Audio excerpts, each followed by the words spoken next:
Good morning, everyone, and welcome. My name is Myriane Pépin, and I'm the Executive Director of the Children's Village of Ottawa-Carleton. For those of you who are not familiar with our agency, I'm very, very proud to say that we are one of the oldest charities in Ottawa. We're actually turning 161 this year. Yes. Thank you. Okay, so founded in 1864 as a refuge to orphan children, Children's Village of Ottawa-Carleton has evolved over the years to meet the changing needs of children and their families. My apologies. During its first century, this charitable not-for-profit organization operated, as I said, as an orphanage, an infant's home, a children's hospital, and a group daycare program. For a time, it also offered a shelter to what they used to call back then friendless, gentle women and the elderly who had neither the family nor the means to support themselves. Children's Village today continues to offer innovative programs, such as a large home childcare program, early learning center, which you would know as a childcare centers, playgroups, summer camps, etc., etc. So if you do want to know more about us, I invite you to just Google a name and it'll bring you to our website, and everything we do will be displayed on our website. Now, the reason I stand before you this morning is that I have the great honor to introduce a dedicated leader who has worked tirelessly to improve the lives of Canadians. As a minister, she plays a vital role in shaping policies that directly impact families, children, and the most vulnerable members of our society. Her unwavering commitment to social development and her leadership in creating a more inclusive and equitable Canada has earned her the respect and admiration of many. Please join me in welcoming to the podium Minister of Families, Children and Social Development, the Honourable Jenna Sudds.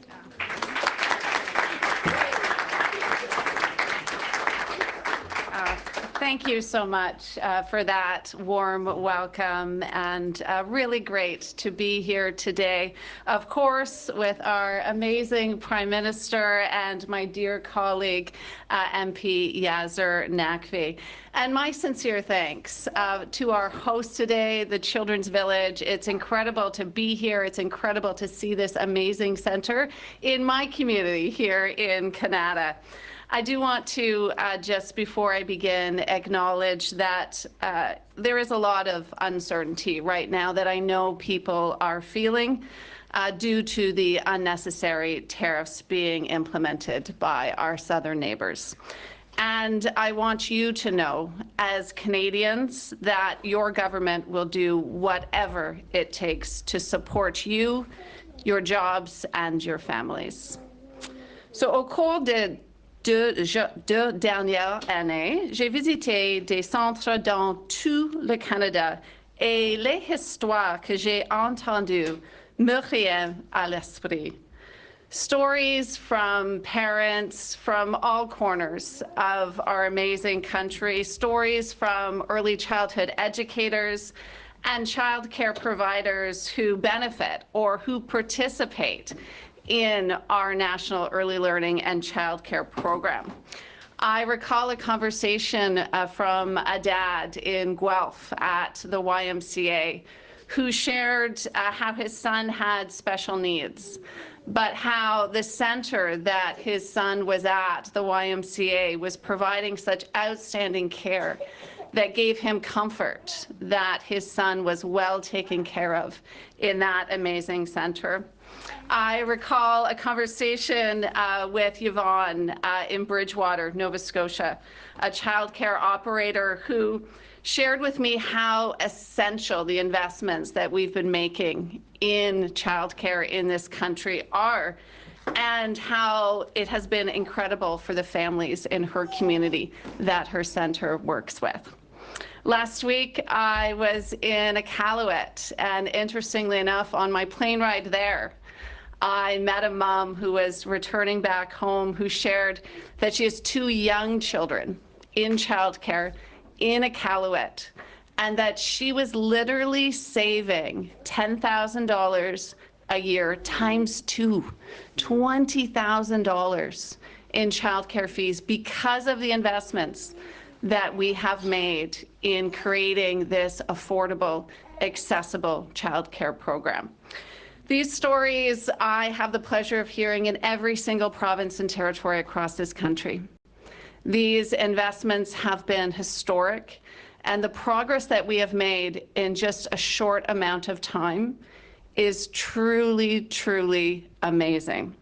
These parents have shared what it's meant to them, what it's meant to their families, their ability to get ahead, their ability to save for the future, and the ability to invest in themselves and their careers, returning to the workforce should they choose to, being able to pursue their hopes and their dreams in their careers as well. It's making a real difference. We've seen women's participation in the workforce reach all-time highs. And luckily, most of the provinces and territories have shared that vision. And I want to thank the many ministers across this province, across the country, all provinces and territories that I've had the pleasure of working with in making this become a reality. The deals that we've signed with governments across across the country have been historic, and it is great to see the provincial and territorial governments alongside understanding and recognizing that affordable childcare is good for parents, it's good for kids, and it's really good for our economy. And that's why we're here today, to ensure that these savings, this impact, this high quality childcare is available now, but also far into the future. For the parents I mentioned, the parents here in Canada, the parents across the country, parents like many of you. Pierre Poilievre has made it clear. He has made it clear that he would cut this program for parents like all of you. He has said that he will oppose this program until his dying day. If he was to be elected, if he was to be in government, he would raise the prices and he would take us back into history. But your Liberal government will not let that happen. For parents who want these savings to continue, who want high quality care for their kids, for Canadians who care about the parents and the children in their lives, Pierre is the wrong choice at the wrong time. But know this, with our Liberal government, the benefits that have come from the $10 a day childcare program will not stop. And thanks to today's announcement to come, our childcare system will continue to save parents money and give your children the best possible start in life. So with that, it is my great pleasure to introduce our Prime Minister, Justin Trudeau.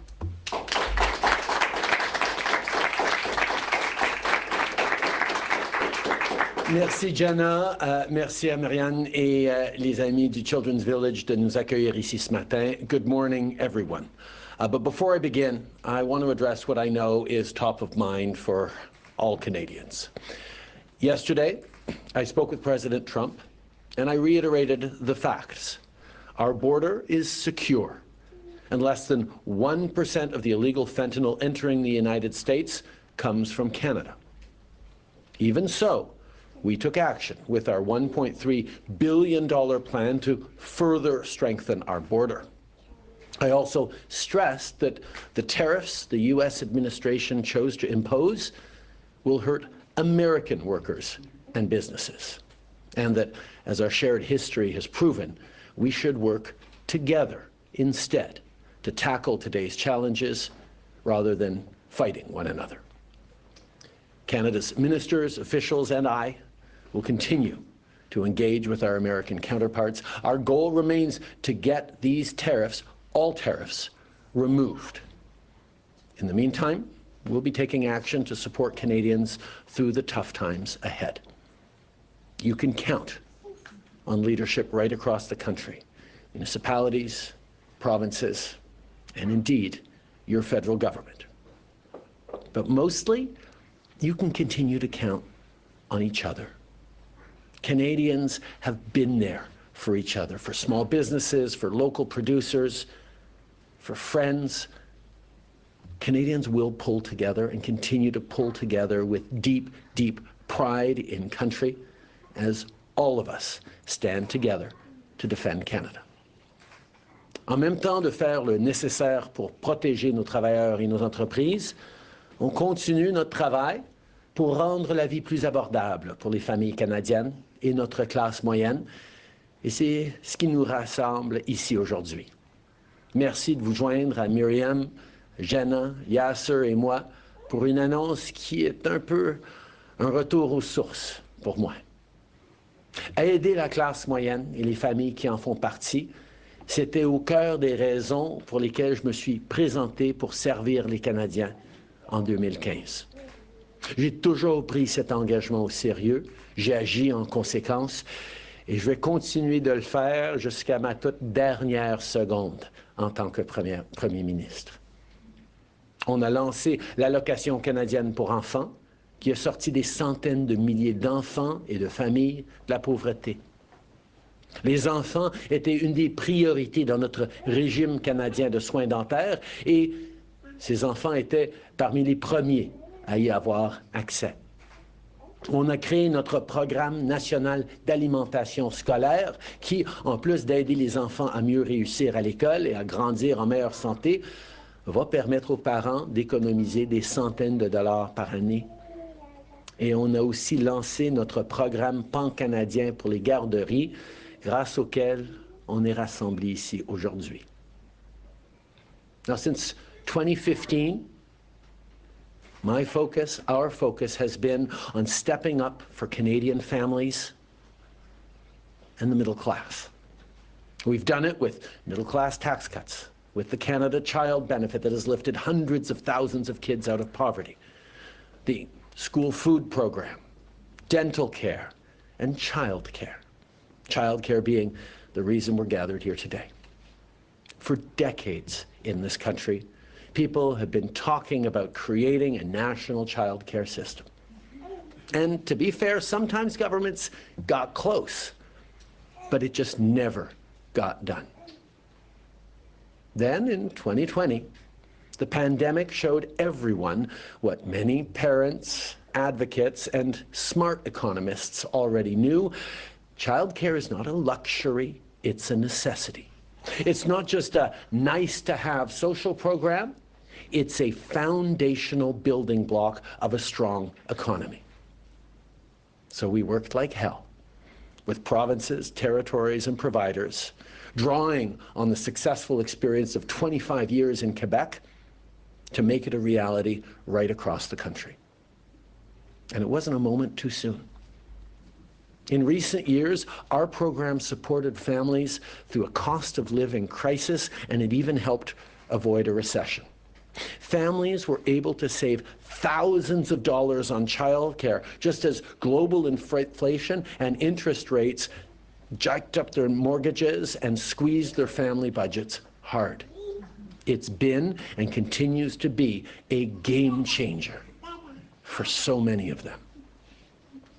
Now, when we first committed to Canada-wide early learning and childcare, we said we would cut fees quickly and create 250,000 $10-a-day childcare spaces.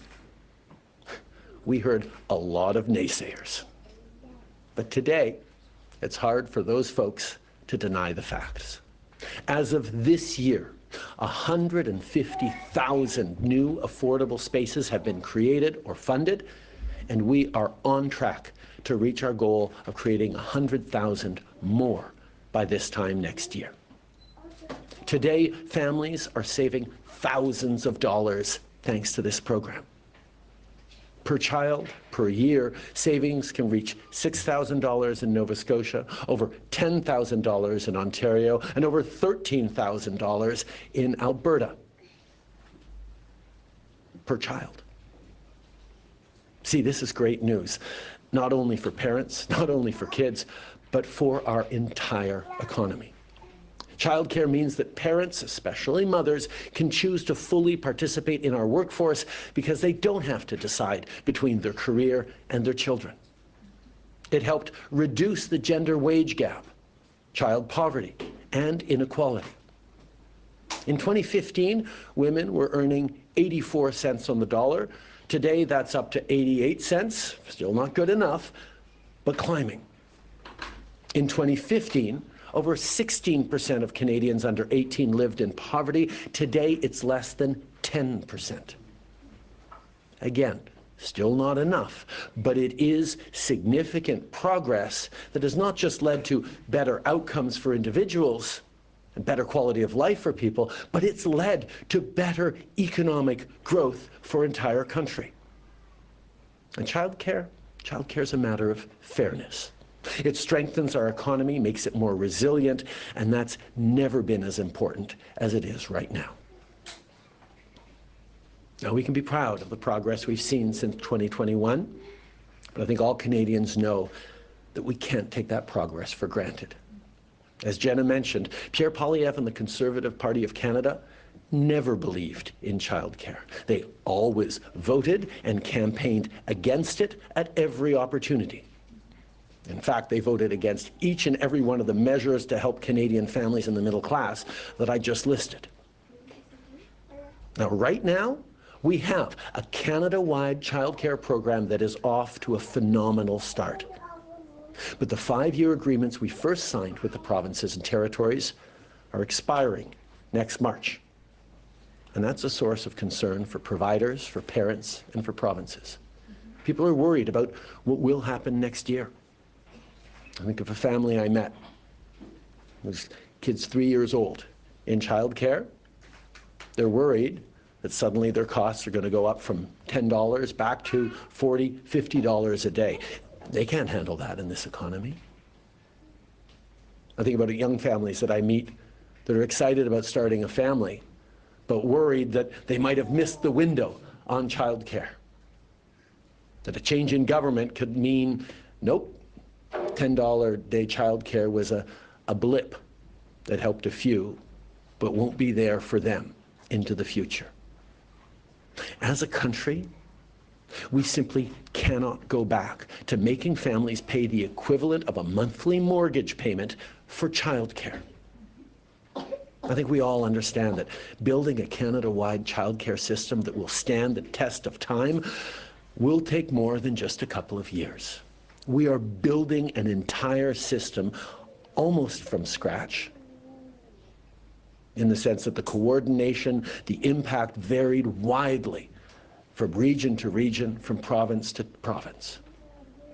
So creating a national expectation that wherever you are, wherever you're raising your family in this country, you can rely on the support that affordable, quality childcare will give you is one of those things that is nation building.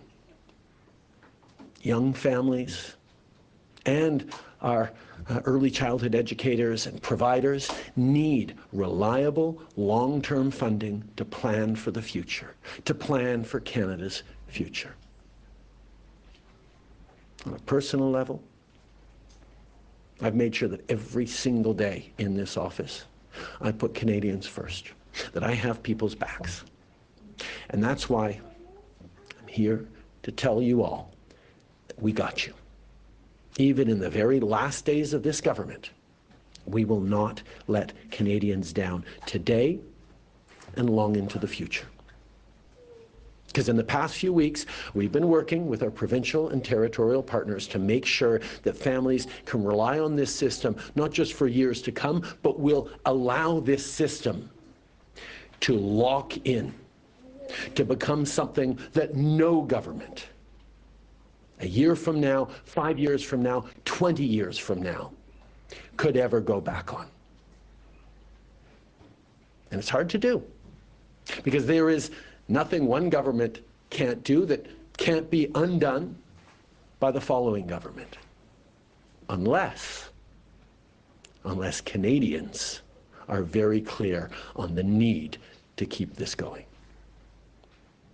So we are going to make sure that more Canadians over the coming years understand that childcare is a foundational building block of what it means to be Canadian, like healthcare or social programs or cheering at a Canadian anthem. Today, we have great news to share. We've reached a deal with 11 of 13 provinces and territories to extend current early learning and childcare agreements until March 2031.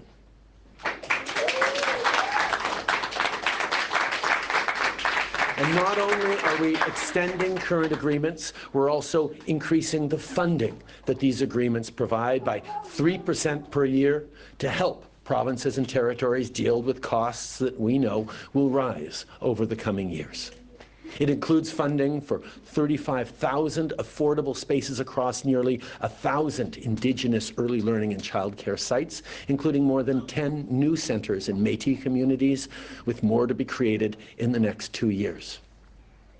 And on childcare, we're also stepping up directly in federal jurisdiction by making sure that military families have the childcare supports they need. In recent years, I've had the honor of meeting many of the men and women in our armed forces, and childcare is a concern that I repeatedly heard about. The Canadian Armed Forces protect Canadians and our freedoms every single day, both abroad and at home.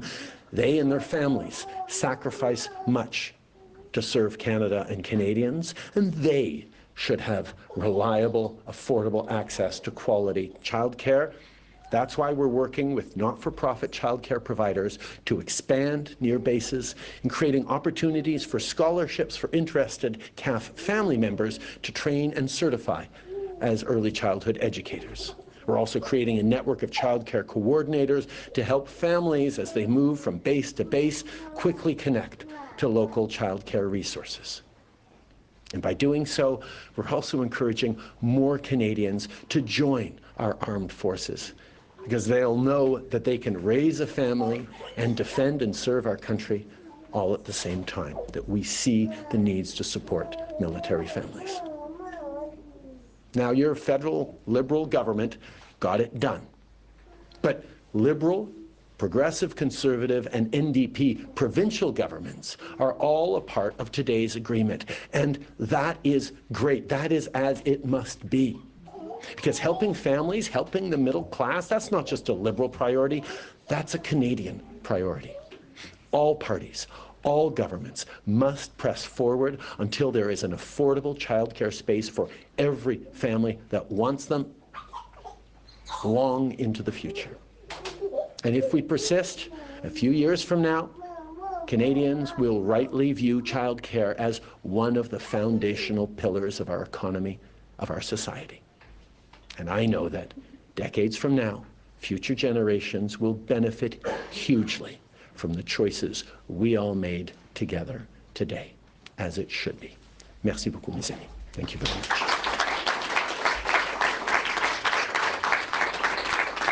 Thank you very much, Prime Minister.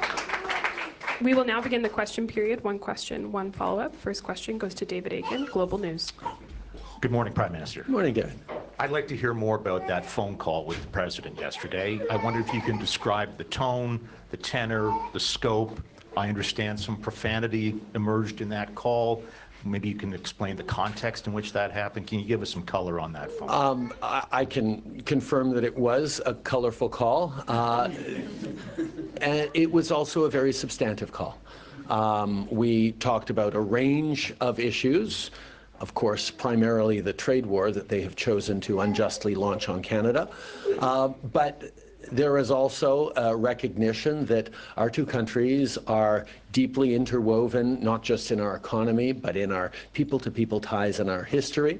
And we should be able to continue to do big things together, as we have over many years in the past, first and foremost by negotiating and signing an extraordinarily successful USMCA CUSMA deal, but that there's more to do, and we committed to continue to work together constructively. Okay. Yeah, Les appels avec Donald sont toujours intéressantes. Celle-ci était colorée, mais aussi constructive. On a parlé évidemment de la guerre commerciale qu'ils ont lancée de façon absolument injustifiée contre le Canada.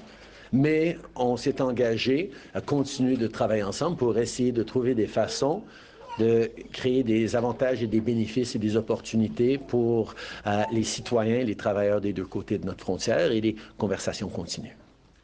I want to maybe come back to that again. Certainly someone on the other side thought it important enough to note that profanity, that it was a heated exchange, to tell a reporter at the Wall Street Journal. And we're in the business, we know these things don't get out there by accident. There was a purpose, I assume, that the American side had. So can we get a sense of where did it become heated? Is it he doesn't accept the facts of the case? Tell us what's going on here. I'm not going to get into it in details, but there were different sections of the conversation in which different approaches and tones. But I've been having conversations and working with Donald for over 8 years now, and a lot of it is rolling with it. A lot of it is figuring out how to move forward constructively despite certain unpredictabilities that often come in, and remembering to stay steady no matter what. And that is the approach I've always taken. A firmness around standing up for Canadians, but an understanding that we can and should be working together to create benefits on both sides of the border, because that's how we benefit the most. Our two countries do best when we're working together, and that is what I will continue to advocate for. Next question. Good morning, Prime Minister. Ashley Burke, CBC News. After that call with the President yesterday, do you have any sense of what he's doing and if these tariffs can be dropped?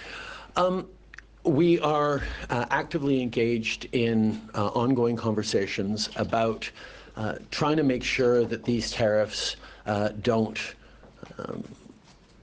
overly harm, certainly in the short term, certain sectors, or indeed a vast range of Canadian and American workers.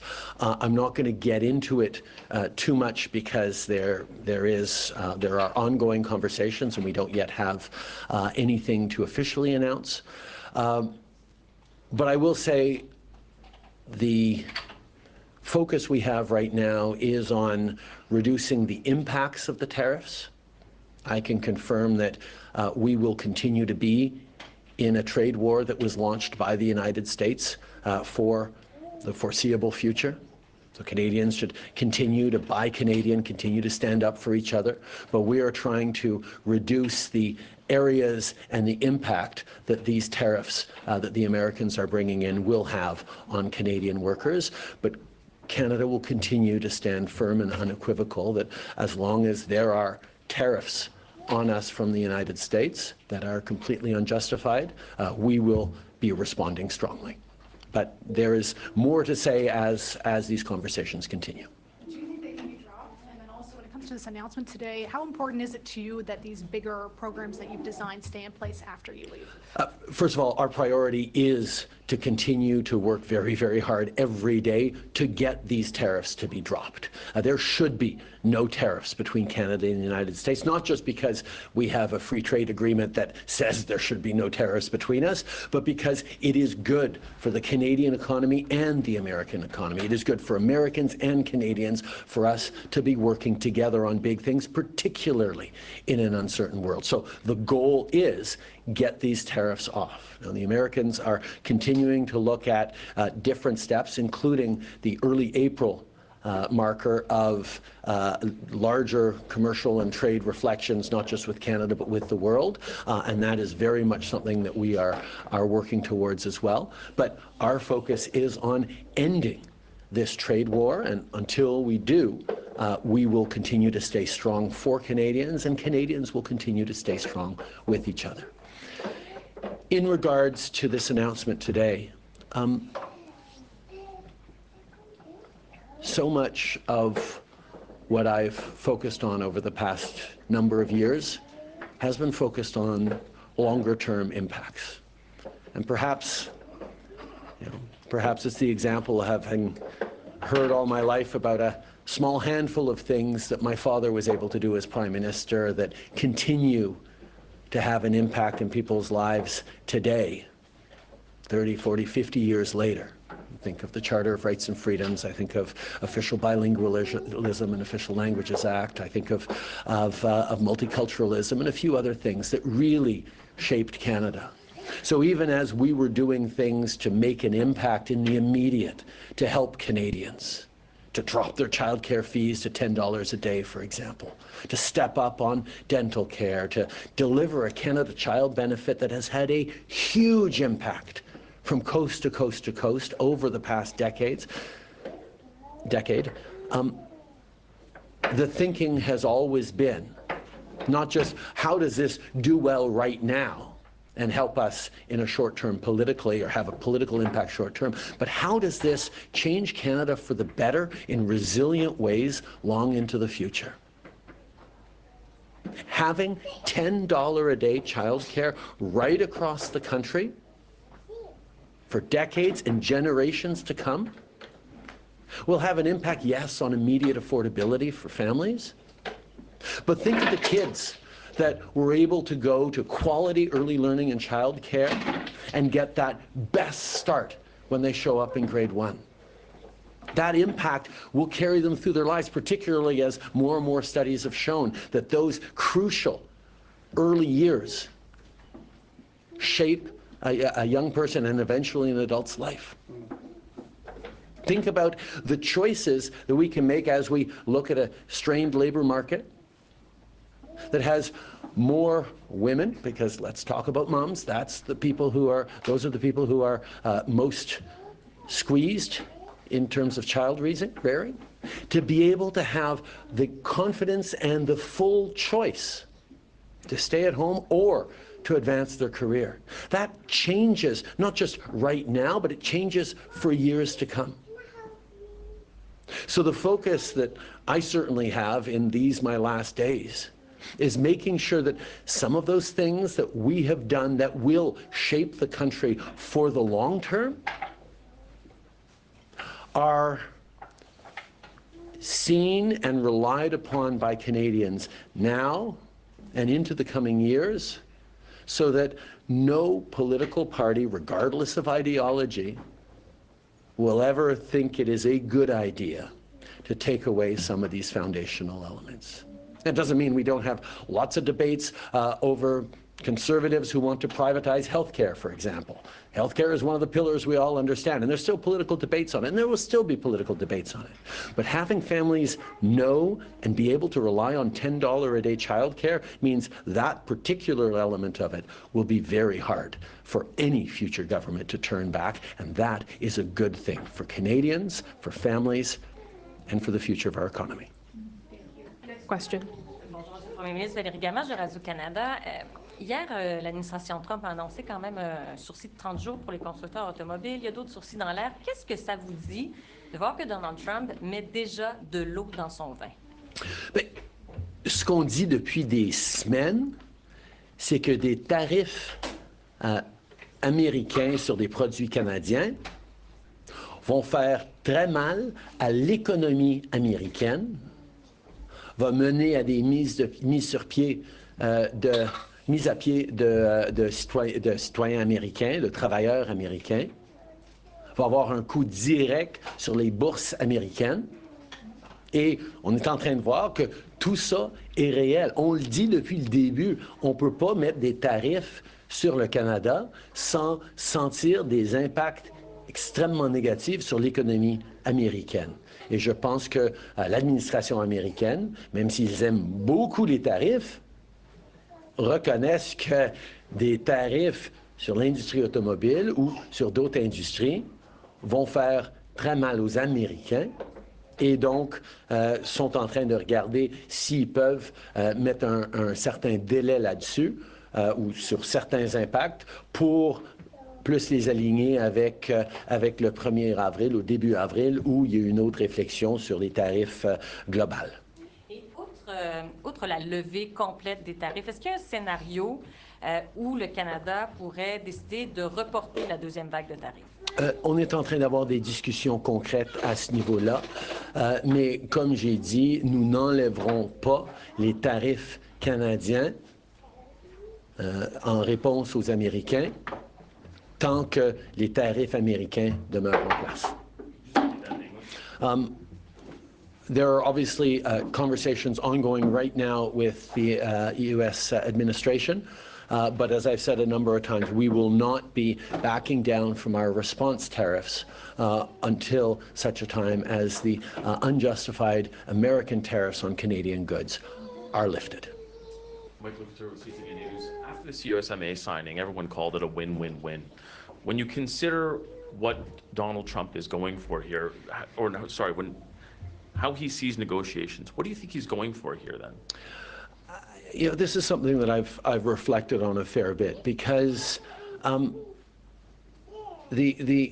USMCA, the CUSMA in Canada, was a win-win. And we've seen a win-win-win for Mexico as well. We've seen over the past years, since we signed this landmark modernized trade agreement that Donald Trump led on, the jobs have been created, economies have grown, we've strengthened our North American competitiveness faced with challenges from around the world. It has been really good for all three of our countries. We do see, however, that President Trump's approach has consistently been America first. And the big argument that we have to continue to make is that America first happens best when Canadians and Mexicans are prospering as well. That a win-lose between us would actually be worse for them than a win-win. That's true in international trade, in relations between nation states. It perhaps is not true in real estate deals. That a win-lose is probably better for someone who is experienced in business deals than a win-win. But when it comes to countries, win-wins are actually the best outcomes. And that is an argument that we've continued to make many times and that I've personally made many times with the President. And there is no better example of that than the extraordinary success we have created, Canadians and Americans together, in the most successful economic partnership in the history of the world. Je pense qu'il y a une réflexion que la renégociation de l'ALENA qu'on a faite ensemble il y a 6 ans est sans aucun doute gagnant-gagnant. Gagnant avec le Mexique aussi parce que les 3 pays ont vu de la croissance économique, de la création d'emplois, des bénéfices réels et tangibles sur la croissance économique et sur la compétitivité avec un monde de plus en plus incertain et plein de défis pour nos entreprises, pour nos travailleurs, pour nos citoyens, pour notre pays. Et entre les pays, la meilleure chose pour n'importe quel pays, c'est effectivement gagnant-gagnant avec le voisin. Un accord gagnant-perdant entre 2 pays n'est pas aussi bon, même pour le gagnant, qu'un gagnant-gagnant. Et c'est une particularité d'échanges commerciaux entre pays, c'est une réalité internationale qui n'est peut-être pas aussi évidente dans le monde des affaires.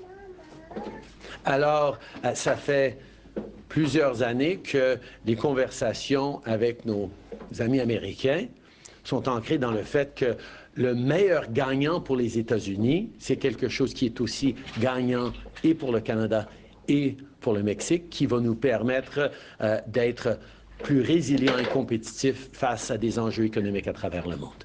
As a follow-up, we've seen a lot of unity amongst premiers against these tariffs. If President Trump decides to make a carve-out for energy, are you concerned that that will be tested and that we won't see that unity as firm with premiers in energy-producing provinces like Danielle Smith or Scott Moe?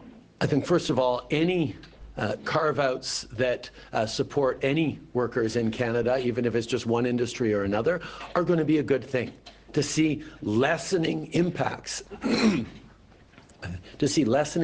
of these tariffs is certainly something that I think is of concern, and it's a good thing for people on both sides of the border. But as I've said repeatedly, Canadians are in this together. And if some industries don't have the same kinds of pressure, we're going to be leaning on all Canadians to be there for certain industries that are facing a little more pressure. We need to make sure, more than just about anything else, that Canadians remain united across provinces and regions, across industries and sectors, that we all understand we're in this together. And if someone gets an exemption or someone manages to hold through, well, that's great, because money that we might have spent on supporting them can be spent better on supporting people who are still being hit by this. So we will be open to any exemptions and exceptions, but we also will reemphasize we are in a trade war with the United States that they launched unjustifiably. We're going to continue to be strong and resolute in our response, and we will continue to be there for each other, because the unity that Canadians are feeling right now is actually the most important thing in being able to stand up against a trading partner that is much bigger than us, but is facing real internal debates and divisions on the impacts of these unjustified tariffs, particularly on Canada. From the Canadian Press. Secretary Lutnick has just said that President Trump is going to, or likely to, decide today to exempt all USMCA compliant trade from the tariffs until April 2nd, not just autos as reported yesterday. What's your take on that? Does that have any impact on Canada's response? That aligns with some of the conversations that we have been having with administration officials, but I'm going to wait for an official agreement to talk about Canadian response or and look at the details of it. But it is a promising sign, but I will highlight that it means that the tariffs remain in place, and therefore our response will remain in place. Okay. Écoutez, ce que j'entends, ce que M. Lutnick aurait dit, est aligné avec les conversations qu'on est en train d'avoir avec lui et d'autres dans l'administration, mais je ne vais pas me prononcer là-dessus tant qu'on n'aura pas un accord final et qu'on comprenne tout à fait toutes les implications.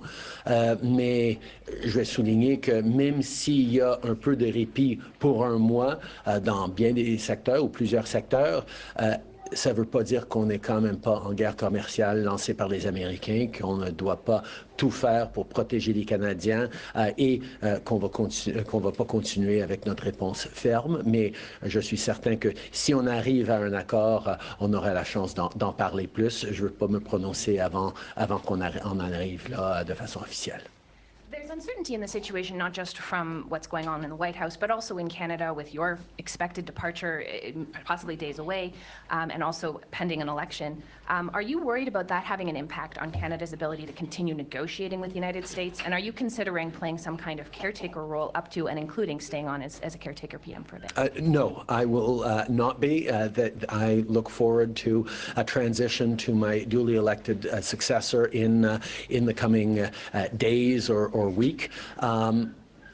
What I will say, however, is regardless of our democratic processes, the fact that Canadians are as united as they are across provincial leadership representing many different parties, across an approach that has Canadians pulling together and being strong on defending Canada and focused on creating the kind of growth and resilience in our economy that we need, I think it'll be fine that there be very clear ideas about who and how the country should move forward in an eventual federal election, whenever it does happen.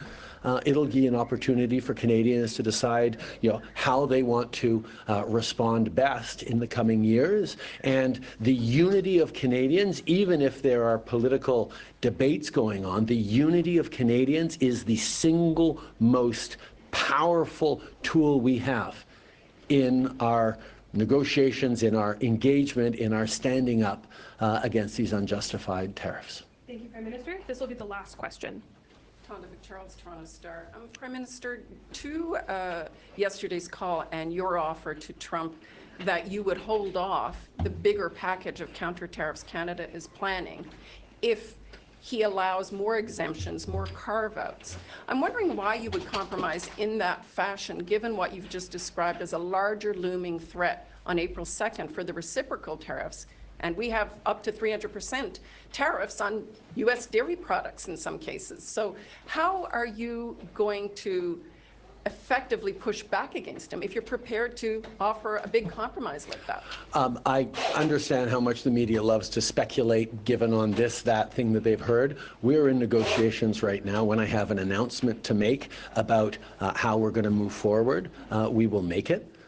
What I will say is we are in a moment right now where Canada has a very, very strong bargaining position, because Canadians are so united and unequivocal about standing up for our country, standing up for our fellow citizens, and being very, very firm that this is an absolutely unjustified and unjustifiable trade war launched by the Americans, and that is what we're going to continue to stay true to.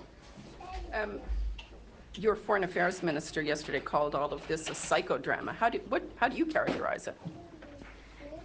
Thursday.